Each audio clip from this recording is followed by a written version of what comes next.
Hi friends, आशा करते हैं आप लोग अच्छे होंगे। मैं पूजा आप लोगों का स्वागत करती हूँ आपके अपने यूट्यूब चैनल पर। तो चलिए शुरुआत करते हैं आज की पॉलिटी सीरीज़ की। पॉलिटी सीरीज़ की शुरुआत करने से पहले हम आपको बता दें कि अगर आपने अभी तक ई ट्यूटर को सब्सक्राइब ना किया हो तो प्लीज़ सब्सक्राइब करें, और अगर आपको ये वीडियो पसंद आए तो लाइक शेयर करें।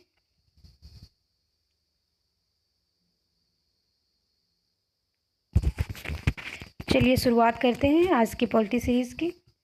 आज के सेशन में हम बात करेंगे भारत शासन अधिनियम 1909 के बारे में। इससे पहले हम अन्य महत्वपूर्ण संवैधानिक सुधारों के बारे में अध्ययन कर चुके हैं। तो चलिए शुरुआत करते हैं आज के सेशन की। सबसे पहले हम भारत शासन अधिनियम 1909 के बारे में जानेंगे, यानी इसकी पृष्ठभूमि जानेंगे। इस अधिनियम के समय भारत का वायसराय कौन था और भारत के राज्य सचिव कौन थे, उनके बारे में जानेंगे। तो जैसा कि इस अधिनियम को भारत शासन अधिनियम 1909 के नाम से ज़्यादा मार्ले मिंटो सुधार के नाम से जाना जाता है, यानी ये अधिनियम मार्ले मिंटो सुधार के नाम से अधिक प्रसिद्ध है, और इसका एक अन्य नाम मार्ले मिंटो सुधार भी है।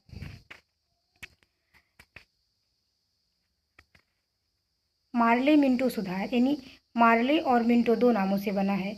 तो चलिए जानते हैं मार्ले और मिंटो के बारे में। लॉर्ड मार्ले जो थे इंग्लैंड में भारत के राज्य सचिव थे, और लॉर्ड मिंटो भारत में वायसराय थे, यानी भारत के वायसराय थे उस समय लॉर्ड मिंटो। इसीलिए भारत के राज्य सचिव और वायसराय के नाम पर इस अधिनियम को मार्ले मिंटो सुधार कहा गया। आगे बढ़ते हैं। आगे की महत्वपूर्ण बिंदु है, इस अधिनियम द्वारा केंद्रीय और प्रांतीय विधान परिषदों के आकार में वृद्धि की गई। इससे पहले के अधिनियम में हमने जाना था कि केंद्रीय स्तर पर केंद्रीय विधान परिषद और विभिन्न प्रांतों में प्रांतीय स्तर पर प्रांतीय विधान परिषदों की स्थापना की गई थी, जिनकी संख्या कम थी। इस अधिनियम द्वारा केंद्रीय विधान परिषदों में सदस्यों की संख्या बढ़ाई गई, और जहां केंद्रीय विधान परिषद में सदस्यों की संख्या 16 थी, वहीं 16 से बढ़ाकर इस अधिनियम द्वारा 60 कर दी गई। और प्रांतीय विधान परिषदों में भी संख्याएं बढ़ाई गईं, क्योंकि प्रांतीय विधानसभाएं अनेक थी, तो सभी विधान परिषदों में सदस्यों की आकार संख्या में अंतर था। सभी विधान परिषदों में सदस्यों की संख्या अलग अलग थी।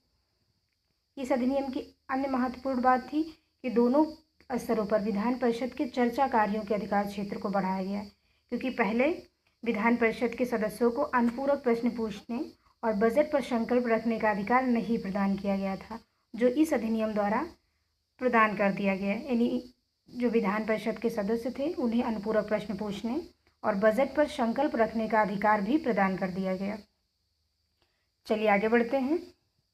इस अधिनियम की एक अन्य महत्वपूर्ण बात यह थी कि इस अधिनियम द्वारा पहली बार किसी भारतीय को वायसराय की कार्यपालिका परिषद में सदस्य के रूप में शामिल किया गया था, और वायसराय की कार्यपालिका परिषद में सदस्य के रूप में शामिल होने वाले पहले सदस्य सत्येंद्र प्रसाद सिन्हा थे। उन्हें विधि सदस्य बनाया गया था, यानी सत्येंद्र प्रसाद सिन्हा को इसी अधिनियम द्वारा वायसराय की कार्यपालिका परिषद में स्थान दिया गया था और उन्हें विधि सदस्य बनाया गया था।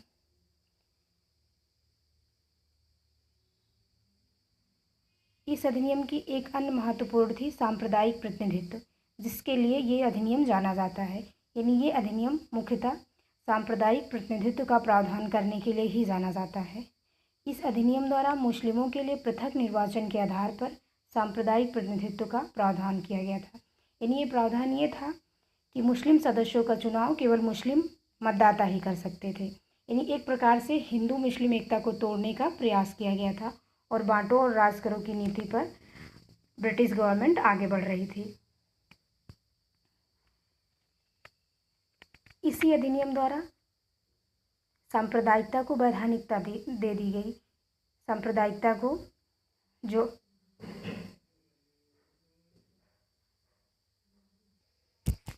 तो इस प्रकार इस अधिनियम द्वारा सांप्रदायिकता को वैधानिकता दे दी गई, यानी उसे कानूनी रूप प्रदान कर दिया गया।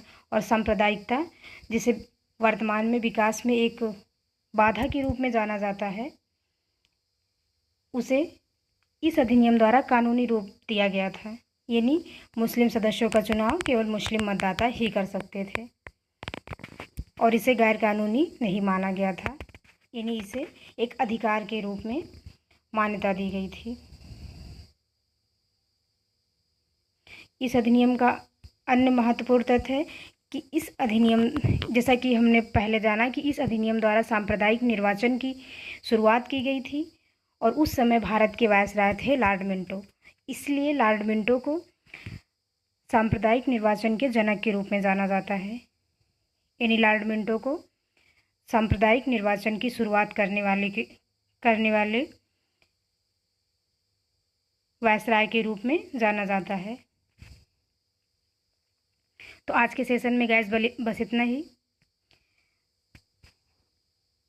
Thanks for watching. अगर आपको वीडियो पसंद आया हो तो लाइक, शेयर, सब्सक्राइब करें।